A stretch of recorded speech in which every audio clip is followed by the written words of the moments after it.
ನಾನು ಪಡೆದ ನಾವು ಪುನೀತ ಬಾಳು ನಗು ನಗುತ್ತಾ. Hi guys, welcome back to my YouTube channel. ನನ್ನ ಯೂಟ್ಯೂಬ್ ಚಾನಲ್ಗೆ ಎಲ್ರಿಗೂ ಸ್ವಾಗತ ಸುಸ್ವಾಗತ. ಇದು ಕಹಿಯೋ ಸಿಹಿಯೋ ಕಣ್ಣನಿಯೋ ಅರಿವೋ ಇದು ನನ್ನ ಹಸಿರು ಕವನ. ಸೊ ಈ ವಿಡಿಯೋ ಅಥವಾ ಈ ವ್ಲಾಗ್ ಬಂದುಬಿಟ್ಟು ಉಡುಪಿ ವ್ಲಾಗ್ ಆಗಿರುತ್ತೆ. ಸೊ ನಾನು ಉಡುಪಿಗೆ ಒನ್ ಡೇ ಟ್ರಿಪ್ ಹೋಗ್ತಾ ಇದ್ದೀನಿ. ಸೊ ಆ ಎಕ್ಸ್ಪೀರಿಯನ್ಸ್ ಹೆಂಗಿರುತ್ತೆ ಅಂತ ತಿಳ್ಕೊಳ್ಳೋಣ. ಸೊ ನಾನು ಹೋಗ್ತಾ ಇರೋದು ಉಡುಪಿಗೆ. ಸೊ ಉಡುಪಿಯಲ್ಲಿ ಮಲ್ಪೆ ಬೀಚ್ಗೆ ಹೋಗ್ತೀನಿ ಮತ್ತು ಕೃಷ್ಣನ ದೇವಸ್ಥಾನ ಅಲ್ಲಿ ಫೇಮಸ್ ಅಲ್ವಾ. ಸೊ ಉಡುಪಿ ಕೃಷ್ಣನ ದೇವಸ್ಥಾನಕ್ಕೆ ಹೋಗ್ತಾ ಇದ್ದೀನಿ. ಸೊ ಅದಾದಮೇಲೆ ಅಲ್ಲಿಂದನೇ ನಾನು ಧರ್ಮಸ್ಥಳ ಹೋಗ್ಬೇಕು ಅಂದ್ಕೊಂಡಿದ್ದೀನಿ. ಸೊ ಈ 3 ಪ್ಲೇಸಸ್ಸು ಕವರ್ ಮಾಡಿ ಇನ್ನೂ ಟೈಮ್ ಇದ್ದರೆ ಕುಕ್ಕಿಗೆ ಹೋಗ್ಬೇಕಂತ ಇದ್ದೀನಿ. ಸೊ ಹೇಗಾಗುತ್ತೆ ಏನೇನಾಗುತ್ತೆ ಅಂತ ಟ್ರಿಪ್ ನೀವು ಈ ವಿಡಿಯೋನ ಕೊನೆವರೆಗೂ ನೋಡಿದ್ರೆ ನೀವು ತಿಳ್ಕೊಬೋದು. ಸೊ ಈ ವಿಡಿಯೋ ತುಂಬ ಎಕ್ಸೈಟಿಂಗ್ ಆಗಿರುತ್ತೆ. ಸೊ ಈ ವಿಡಿಯೋನ ಕೊನೆವರೆಗೂ ನೋಡಿ. ಸೊ ಲೆಟ್ಸ್ ಸ್ಟಾರ್ಟ್ ಮಾಡೋಣ. ಸೊ ಇವಾಗ ನಾನು ಹೊರಡ್ತಾ ಇದ್ದೀನಿ. ಸೊ ನಾನು ಹೋಗ್ತಿರೋದು ಬಸ್ಸಲ್ಲಿ. ಸೊ ನನಗಿವಾಗ ನೈಟ್ 9 ಗಂಟೆಗೆ ಬಸ್ ಇದೆ. ಸೊ ಬಸ್ಗೆ ಹೋಗ್ಬಿಟ್ಟೆ ಬಸ್ ಬಗ್ಗೆ ಎಲ್ಲ ಇನ್ಫಾರ್ಮೇಷನು ನಿಮಗೆ ಕೊಡ್ತೀನಿ. ಸೊ ಬನ್ನಿ ಹೋಗೋಣ.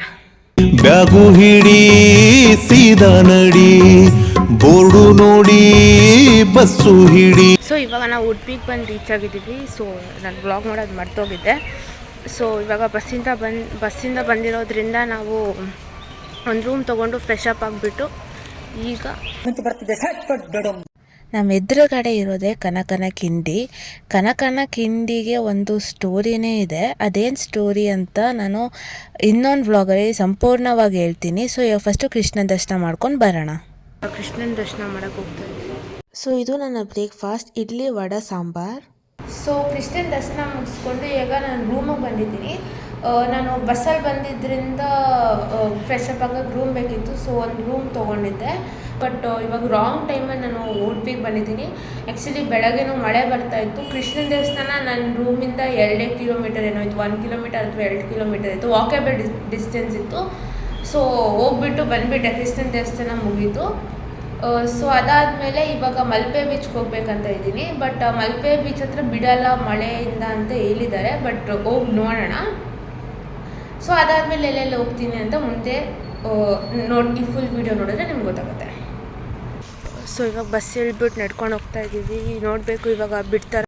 ಸೊ ಇದೇ ನೋಡಿ ಗಾಯ್ಸ್ ಮಲ್ಪೆ ಬೀಚು. ಆದರೆ ಮುಂದಕ್ಕೆ ಹೋಗೋಕ್ಕಾಗಲ್ಲ, ಯಾಕಂದರೆ ಬೇಲಿ ಹಾಕ್ಬಿಟ್ಟಿದ್ದಾರೆ, ಸುತ್ತಲೂ ಬೇಲಿ ಹಾಕಿದ್ದಾರೆ. ಸೊ ಇಲ್ಲಿಂದನೇ ನೋಡಿಕೊಂಡು ಹೋಗಬೇಕು.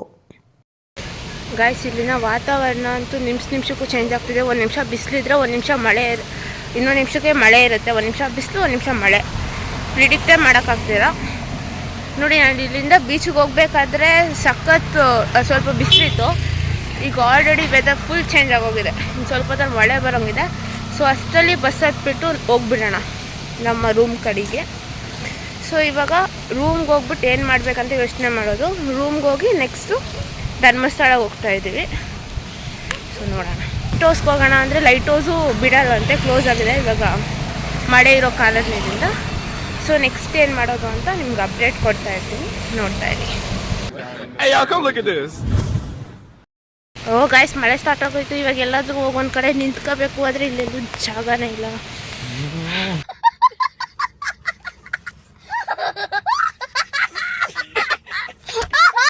ರೂಮಿಂದ ಚೆಕ್ಔಟ್ ಆಗಿ ಇವಾಗ ಧರ್ಮಸ್ಥಳಕ್ಕೆ ಹೋಗ್ತಾ ಇದ್ದೀವಿ. ಸೊ ಬನ್ನಿ ನೆಕ್ಸ್ಟ್ ನಿಮಗೆ ಧರ್ಮಸ್ಥಳದಲ್ಲೇ ಸಿಗ್ತೀನಿ. ಬಾಯ್.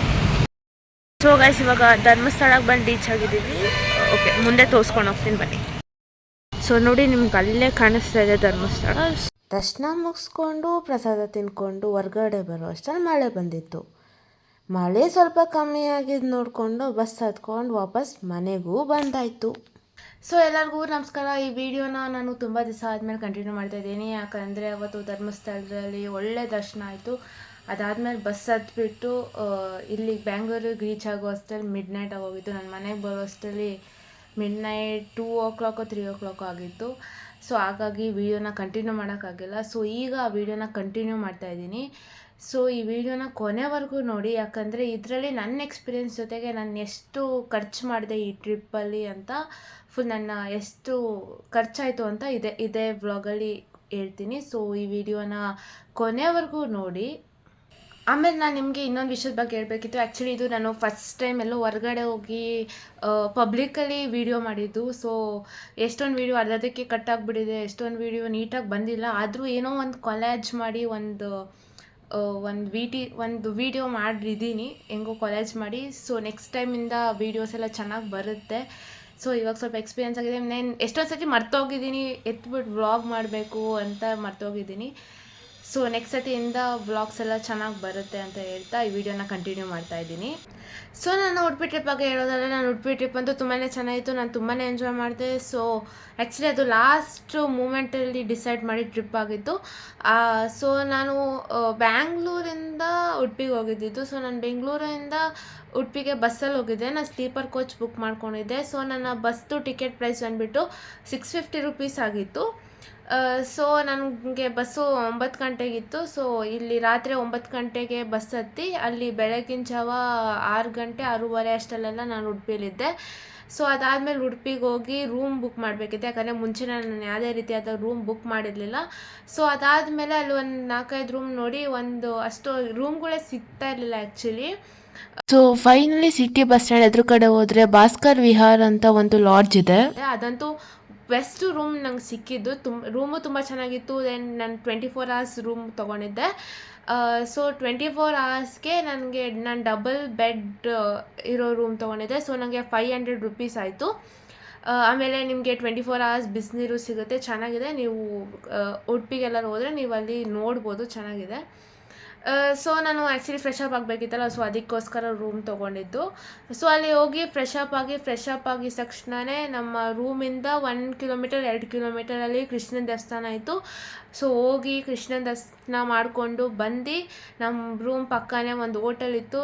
ಸೊ ನಾನಿದ್ದ ರೂಮ್ ಪಕ್ಕನೇ ಹೋಟೆಲ್ ಇತ್ತಲ್ಲ, ಸೊ ಅಲ್ಲಿ ನಾನು ಇಡ್ಲಿ ತೊಗೊಂಡಿದ್ದೆ, ಇಡ್ಲಿ ವಡೆ ಸಾಂಬಾರು ತೊಗೊಂಡಿದ್ದೆ. ಸೊ 1 ಪ್ಲೇಟ್ ಇಡ್ಲಿ ವಡೆ ಸಾಂಬಾರಿಗೆ 50 ರೂಪೀಸ್ ಆಯಿತು. ಸೊ ಅಲ್ಲಿಗೆ ನನ್ನ ಬ್ರೇಕ್ಫಾಸ್ಟ್ ಮುಗೀತು. ಸೊ ಅದಾದಮೇಲೆ ಮಳೆ ಬರ್ತಾಯಿತ್ತು, ಅಲ್ಲಿ ತುಂಬಾ ಮಳೆ ಇತ್ತು. ಸೊ ಆದ್ದರಿಂದ ನಾನು ಮಲ್ಕೊಂಡಿದ್ದೆ. ಅದೊಂದು ಯೂಸ್ಫುಲ್, ನನ್ನ ರೂಮ್ ತೊಗೊಂಡು ಅದು ಯೂಸ್ಫುಲ್ ಆಗಿದ್ದು, ನಾನು ಚೆನ್ನಾಗಿ ಮಲ್ಕೊಂಡೆ 1-2-3 ಅವರು. ಸೊ ಮಳೆ ನಿಂತ ಮೇಲೆ ಸೊ ಅಲ್ಲಿಂದ ಬಸ್ ತಗೊಂಡು ಮಲ್ಪೆ ಬೀಚ್ಗೆ ಹೋದೆ. ಮಲ್ಪೆ ಬೀಚ್ಗಿಂತ ಸ್ವಲ್ಪ ಹಿಂದೆನೇ ಬಸ್ ನಿಲ್ಲಿಸ್ತಾರೆ. ಸೊ ಅಲ್ಲಿಂದ ಆ್ಯಕ್ಚುಲಿ ಬಸ್ಸಲ್ಲೇ ಟ್ರಾವೆಲ್ ಮಾಡಬೇಕು, ಬಿಕಾಸ್ ನಿಮಗೆಲ್ಲೂ ರೆಂಟಿಗೆ ಗಾಡಿನೂ ಅಷ್ಟೊಂದು ಸಿಗೋಲ್ಲ ಅಲ್ಲಿ. ಸೊ ಅದಕ್ಕೆ ಬಸ್ಸೇ ಬೆಟರ್ ಆ್ಯಕ್ಚುಲಿ. ಸೊ ನಾನು ಬಸ್ ಎತ್ತಿ ಬಸ್ಸಿಂದ ಅಲ್ಲಿ ಕರೆಕ್ಟಾಗಿ ಮಲ್ಪೆ ಬೀಚ್ ಹತ್ರ ನಿಲ್ಲಿಸ್ತಾರೆ. ಅಲ್ಲಿಂದ ಒಂದು 50 ಮೀಟರ್ಸ್ ಏನೋ ನಡ್ಕೊಂಡು ಹೋಗ್ಬೇಕಷ್ಟೆ. ಆ್ಯಕ್ಚುಲಿ ಬಸ್ ಸ್ಟ್ಯಾಂಡ್ ಇಳಿದ ತಕ್ಷಣ ನಿಮ್ಗೆ ಅಲ್ಲೇ ಕಾಣಿಸುತ್ತೆ ಬೀಚು. ಸೊ ಅಲ್ಲಿಂದ ಸ್ವಲ್ಪ ಮುಂದೆ ನಡ್ಕೊಂಡು ಹೋದರೆ ಮಲ್ಪೆ ಬೀಚು. ಆ್ಯಕ್ಚುಲಿ ಇವಾಗ ಮಳೆ ಇರೋ ಕಾರಣದಿಂದ ಸೊ ಮಲ್ಪೆ ಬೀಚ್ ತೆಗ್ದಿರಲಿಲ್ಲ, ನೆಟ್ ಹಾಕ್ಬಿಟ್ಟಿದ್ರು ಅರ್ಧ ವೇಗೇನೆ. ಸೊ ಅಲ್ಲೇ ಸ್ವಲ್ಪ ಕೂತ್ಕೊಂಡು ಕುಲ್ಫಿ ತಿಂದೆ. ನಾನು ಕುಲ್ಫಿ ತಿಂದ್ಕೊಂಡು ಚೆನ್ನಾಗಿತ್ತು, ಚೆನ್ನಾಗಿ ಎಂಜಾಯ್ ಮಾಡಿದೆ ಅಲ್ಲಿ. ಸೊ ಅಲ್ಲಿಂದ ಏನು ಬಸ್ಸಿಂದ ಇಳಿದು ಮಲ್ಪೆ ಬೀಚ್ಗೆ ಹೋಗೋವರೆಗೂ ಬಿಸಿಲಿತ್ತು. ಸೊ ಬಟ್ ಅದಾದಮೇಲೆ ಅಲ್ಲಿಂದ ವಾಪಸ್ ಬರಬೇಕಾದ್ರೆ ಮಳೆ ಸ್ಟಾರ್ಟ್ ಆಗೋಯಿತು. ಸೊ ಅಲ್ಲಿಂದ ಅಲ್ಲಿ ಒಂದು ಬಸ್ ಸ್ಟ್ಯಾಂಡ್ ಥರ ಇತ್ತು, ಅಲ್ಲಿ ನಿಂತ್ಕೊಂಡು ಆಮೇಲೆ ಸ್ವಲ್ಪ ಮಳೆ ಕಮ್ಮಿ ಆಗ್ತಿದ್ದಂಗೆ ಅಲ್ಲಿ ಬಸ್ ಬಂತು. ಬಸ್ ಹತ್ಕೊಂಡು ರೂಮ್ ಕಡೆ ಬಂದ್ಬಿಟ್ಟು ಮತ್ತೆ ಒಂದು 4-5 ಅವರ್ ಮಲ್ಕೊಂಡೆ. ಸೊ ಮಲ್ಕೊಂಡು ಒಂದು ಸ್ವಲ್ಪ ಹೊತ್ತು ಆದಮೇಲೆ ಎದ್ದು ಆಮೇಲೆ ಹೆಂಗಿರು ಲೈಟ್ ಹೌಸ್ಗೂ ಬಿಡೋಲ್ಲ ಅಂತ ಅಂದರು. ಸೊ ಅಲ್ಲಿಂದ ನನಗೆ ನೆಕ್ಸ್ಟ್ ಪ್ಲ್ಯಾನ್ ಇದ್ದಿದ್ದೆ ಧರ್ಮಸ್ಥಳ. ಸೊ ಅಲ್ಲಿಂದ ಡೈರೆಕ್ಟಾಗೆ ಸ್ವಲ್ಪ ದೂರ ನಮ್ಮ ರೂಮಿಂದ ಸ್ವಲ್ಪ ದೂರ ನಡ್ಕೊಂಡು ಹೋದರೆ BMTC ಬಸ್ ಸ್ಟ್ಯಾಂಡ್, ದೊಡ್ಡ ಬಸ್ ಸ್ಟ್ಯಾಂಡೇ ಇದೆ. ಸೊ ಅಲ್ಲಿಂದ ನಡ್ಕೊಂಡು ಹೋಗಿ ಸೊ ಬಸ್ ಹತ್ತದೆ. ಸೊ ಬಸ್ಸಲ್ಲಿ 4 hours ಏನೋ ಆಯಿತು ಉಡುಪಿಯಿಂದ ಧರ್ಮಸ್ಥಳಕ್ಕೆ. ಆಮೇಲೆ ನಮಗೆ ಫ್ರೀ ಬಸ್ ಅಲ್ವಾ, ಸೊ ಫ್ರೀ ಬಸ್ ಅಂತ ಅಂದ್ಬಿಟ್ಟು ನಾನು ಬಸ್ಗೆ ಹತ್ಬಿಟ್ಟೆ. ಸೊ ಆರಾಮಾಗಿ ಫ್ರೀಯಾಗೆ ಉಡುಪಿಯಿಂದ ಧರ್ಮಸ್ಥಳಕ್ಕೆ ಹೋಗಿ, ಧರ್ಮಸ್ಥಳದಲ್ಲಂತೂ ದೇವ್ರ ದರ್ಶನ ತುಂಬಾ ಚೆನ್ನಾಗಾಯಿತು. ನಾನು ಒಂದು ಈವ್ನಿಂಗ್ 6:30ಗೆ ಅಲ್ಲಿ ರೀಚ್ ಆಗಿಬಿಟ್ಟು ನನ್ನ ಬ್ಯಾಗ್ನ ಒಂದು ಕಡೆ ಇಟ್ಟು ನಾನು ದರ್ಶನಕ್ಕೆ ಹೋದೆ. ಅಲ್ಲಿ ನನಗೆ ಒಂದು 10 to 15 ಮಿನಿಟ್ಸು ಆಗಿಲ್ಲ ಅನಿಸುತ್ತೆ. ಒಂದು 15 ಮಿನಿಟ್ಸ್ ಒಳಗಡೆನೇ ನಂಗೆ ದರ್ಶನ ಆಗಿಬಿಡ್ತು. ಆ್ಯಂಡ್ ನನ್ನ ಪುಣ್ಯಕ್ಕೆ ಏನಾಯಿತು ಅಂತ ಅಂದರೆ, ನಾನು ಯಾವ ಟೈಮಿಗೆ ಹೋಗಿದ್ನೋ ಅದೇ ಸಮಯಕ್ಕೆ ಮಹಾಮಂಗಳಾರತಿ ಆಗ್ತಿತ್ತು. ನನಗೆ ಇನ್ನೂ ಖುಷಿ, ನಂಗೆ ಮಹಾಮಂಗಳಾರತಿ ಸಿಕ್ತಲ್ವಾ ಅನ್ನೋ ಒಂದು ಖುಷಿ ಇದೆ. ದೆನ್ ನೀವೇನಾದ್ರು ಈವ್ನಿಂಗ್ ಟೈಮು ಧರ್ಮಸ್ಥಳಕ್ಕೆ ಹೋದರೆ ಅಷ್ಟೊಂದು ರಶ್ ಇರಲ್ಲ. ಸೊ ನೀವು ಆರಾಮಾಗೆ ದರ್ಶನ ಮುಗಿಸ್ಕೊಂಬಂದ್ಬಿಡ್ಬೋದು. ನಂಗೆ ಒಂದು 15 ಮಿನಿಟ್ಸ್ ಆಯಿತು. ಸೊ ಅದಾದಮೇಲೆ ಧರ್ಮಸ್ಥಳದಲ್ಲೇ ನೈಟು ಊಟ ಮಾಡಿಕೊಂಡು, ಊಟ ಅಂತೂ ಸಕ್ಕತ್ತಾಗಿತ್ತು, ಪ್ರಸಾದ ತಿಂದ್ಕೊಂಡು ಸೊ ಅಲ್ಲಿಂದ ಏನು ಮಾಡಿದೆ ಅಂದರೆ ನಾನು ಆ್ಯಕ್ಚುಲಿ ಬಸ್ ಬುಕ್ ಮಾಡಿರಲಿಲ್ಲ, ಅಲ್ಲೇ ಯಾವ್ದಾದ್ರು ನೋಡೋಣ, ಸುಮ್ಮನೆ ಎಕ್ಸ್ಪೀರಿಯನ್ಸ್ ಹೆಂಗಿರೋದು ನೋಡೋಣ ಅಂತ ಯಾವುದೂ ಬಸ್ಸೇ ಬುಕ್ ಮಾಡಿರಲಿಲ್ಲ. ಸೊ ಅಲ್ಲಿ ಎಷ್ಟೊಂದು ಬಸ್ಗಳು ನೋಡಿದೆ, ಸ್ಲೀಪರ್ ಕೋಚ್ ಆದರೂ ಸಿಗುತ್ತಾ ಅಂತ, ಸಿಕ್ಕಿಲ್ಲ. ನಂಗೆ ಸಿಕ್ಕಿಲ್ಲ ಅಂದರೂ ಒಂದು ಐಡಿಯಾ ಆಯಿತು, ಏನಂದರೆ BMTC ಬಸ್, KSRTC ಬಸ್ ಇರುತ್ತಲ್ಲ, ರೆಡ್ ಬಸ್ಸು. ಸೊ ಅದ್ರಲ್ಲಿ ಬಂದುಬಿಡ್ಬೋದು, ಹೆಂಗಿದ್ರು ನಮ್ಮ ಹೆಣ್ಮಕ್ಳು ಫ್ರೀ ಅಲ್ವಾ, ಸೊ ಅದ್ರಲ್ಲಿ ಬಂದುಬಿಡ್ಬೋದು ಅಂತ ಅಂದ್ಕೊಂಡೆ. ಸೊ ಸ್ಲೀಪರ್ ಕೋಚ್ ಅದು ಸಿಕ್ಕಿಲ್ಲ. ದೆನ್ ನಾನು ಇದು ಹತ್ಕೊಂಡೆ, KSRTC ರೆಡ್ ಬಸ್ಸೇ ಹತ್ಕೊಂಡೆ, ಫ್ರೀಯಾಗಿ ಬಂದೆ. ಉಡುಪಿಯಿಂದ ಧರ್ಮಸ್ಥಳಗೂ ಫ್ರೀ, ಧರ್ಮಸ್ಥಳದಿಂದ ಬ್ಯಾಂಗ್ಳೂರಿಗೂ ಫ್ರೀ ಬಸ್ ಹತ್ತದೆ. ಬಟ್ ತುಂಬಾ ಕಷ್ಟ ಆಗುತ್ತೆ. ನಾನು ಇಲ್ಲೆಲ್ಲ ಓಡಾಡಿದೆ ಬಸ್ಸಲ್ಲಿ, ಅಂದರೆ ಇಲ್ಲಿಂದ ಒಂದು 3-4 ಸ್ಟಾಪ್ 5-6 ಸ್ಟಾಪ್ ಎಲ್ಲ ಓಡಾಡಿದ್ದೀನಿ. ಬಟ್ ಅಷ್ಟು ದೂರದಿಂದ ಯಾವತ್ತೂ KSRTC ಬಸ್ಸಲ್ಲಿ ಬಂದಿರಲಿಲ್ಲ. ಸೊ ಅದೊಂಥರ ಒಳ್ಳೆ ಎಕ್ಸ್ಪೀರಿಯೆನ್ಸ್ ಇತ್ತು. ಬಟ್ ನೆಕ್ಸ್ಟ್ ಡೇ ಮೈಕೈ ನೋವೆಲ್ಲ ಬಂದಿತ್ತು ಫುಲ್ಲು, ಅಲ್ಲೆಲ್ಲ ಕುತ್ಕೊಂಡೇ ಬರಬೇಕಿತ್ತಲ್ವಾ, ಸೊ ಮೈಕೈ ನೋವು ಬಂದಿತ್ತು. ಬಟ್ ಒಳ್ಳೆ ಎಕ್ಸ್ಪೀರಿಯೆನ್ಸ್ ಇತ್ತು, ಬಟ್ ಫ್ರೀಯಾಗಿ ಬಂದಲ್ವಾ, ಸೊ ಅದೊಂದು ಒಳ್ಳೆ ಎಕ್ಸ್ಪೀರಿಯೆನ್ಸು. ಸೊ ನನ್ನ ಉಡುಪಿ ಎಕ್ಸ್ಪೀರಿಯೆನ್ಸ್ ಅಂತೂ ಇಷ್ಟ ಆಗಿತ್ತು, ತುಂಬ ಚೆನ್ನಾಗಿತ್ತು. ನಾನಂತೂ ಸಖತ್ ಎಂಜಾಯ್ ಮಾಡಿದೆ. ಆಮೇಲೆ ಉಡುಪಿಯಿಂದ ಮನೆಗೆ ಬರುವಷ್ಟಲ್ಲೇ ಮಧ್ಯರಾತ್ರಿ 3 ಗಂಟೆ 4 ಗಂಟೆ ಆಗೋಗಿತ್ತು. ಸೊ ಇಷ್ಟ ಆಗಿತ್ತು ನನ್ನ ಎಕ್ಸ್ಪೀರಿಯೆನ್ಸ್ ಅಂತೂ ತುಂಬಾ ಚೆನ್ನಾಗಿತ್ತು. ನಾನಂತೂ ಉಡುಪಿ ತುಂಬ ಎಂಜಾಯ್ ಮಾಡಿದೆ. ಅಲ್ಲಿನ ಜನರು ತುಂಬಾ ಒಳ್ಳೆಯವರಿದ್ದಾರೆ. ಸೊ ನಿಮಗೆ ಉಡುಪಿ ಟ್ರಿಪ್ ಪ್ಲ್ಯಾನು ಮತ್ತು ಉಡುಪಿ ಬಗ್ಗೆ ಇನ್ಫಾರ್ಮೇಷನ್ ನೆಕ್ಸ್ಟ್ ವ್ಲಾಗ್ಸಲ್ಲಿ ಬರುತ್ತೆ. ಸೊ ಈ ವಿಡಿಯೋನ ಇಲ್ಲೇ ಎಂಡ್ ಮಾಡ್ತಾಯಿದ್ದೀನಿ. ನಿಮ್ಗೆ ಈ ವಿಡಿಯೋ ಇಷ್ಟ ಆಗಿದೆ ಅನ್ಕೊತೀನಿ. ಸೊ ಈ ವಿಡಿಯೋ ನಿಮ್ಗೆ ಇಷ್ಟ ಆಗಿದೆ ಲೈಕ್ ಮಾಡಿ. ಆಮೇಲೆ ನಿಮ್ಗೇನಾದ್ರು ಪ್ರಶ್ನೆಗಳಿದ್ರೆ, ಅಭಿಪ್ರಾಯಗಳಿದ್ರೆ ಕಮೆಂಟ್ ಸೆಕ್ಷನಲ್ಲಿ ತಿಳಿಸಿ ಅಂತ ಹೇಳ್ತಾ, ಆ್ಯಂಡ್ ಎಲ್ಲರೂ ನನ್ನ ಚಾನಲ್ಗೆ ಸಬ್ಸ್ಕ್ರೈಬ್ ಮಾಡ್ಕೊಳ್ಳಿ. Thank you so much. ಇಲ್ಲಿವರೆಗೂ ನನ್ನ ವಿಡಿಯೋ ನೋಡೋದಕ್ಕೆ ಥ್ಯಾಂಕ್ ಯು ಅಂತ ಹೇಳ್ತಾ ಈ ವಿಡಿಯೋನ ಮುಗಿಸ್ತಾ ಇದ್ದೀನಿ. ಈ ತರದ್ ಮಾಡ್ಲು ಕರ್ನಾಟಕದಲ್ಲಿ ಒಬ್ರೇನೋ, ನಿಮ್ ಜೊತೆಗಾರ ಯಾರು ಅವರಪ್ಪ? ಇದೊಂದೇ ಮಾಸ್ಟರ್ ಪೀಸು.